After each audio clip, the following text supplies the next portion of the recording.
নমস্কার বন্ধুরা, টেকশিল্পতে তোমাদের সবাইকে স্বাগত। আজকের ভিডিওটা খুব ইম্পর্টেন্ট, কারণ ডাব্লিউপি কনস্টেবল এবং লেডি কনস্টেবল 2024-এর রেজাল্ট নিয়ে এখন যা চলছে সেটার 80%ই ভুল তথ্য আর পিওর কনফিউশন।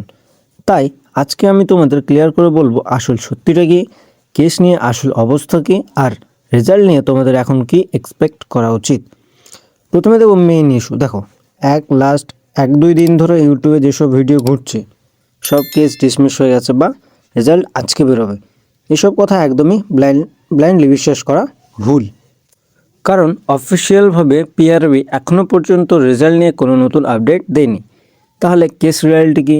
এখন আসল কথা, যে কেসগুলো নিয়ে এত আলোচনা হচ্ছে সেগুলো এখনও ফাইনাল ডিসিশন স্টেজে যায়নি। বিশেষ করে 21শে এপ্রিল হিয়ারিং খুব ইম্পর্টেন্ট। এই হিয়ারিং না হলে শেষ পর্যন্ত রেজাল্ট নিয়ে ফাইনাল ডিসিশন আসবে না, পিআরবি এর কোনো অফিসিয়াল ঘোষণাও দেবে না। তাহলে লজিক্যাল ব্রেকডাউন যদি করি তাহলে কী বেরোবে? এখন একটা কমন কোয়েশ্চেন দেখো, ডাব্লিউবিসিএস বা ইউপিএসসি রেজাল্ট বেরোচ্ছে, তাহলে ডাব্লিউপি কেন না? দেখো, এটা কমপ্লিটলি ডিফারেন্স প্রসেস।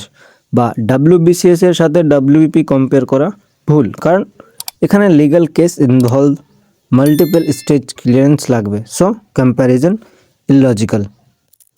আর একটা কথা ক্লিয়ার করে বলি, ভোটের আগে রেজাল্ট আসার চান্স খুবই কম, কারণ administrative delay plus case pending.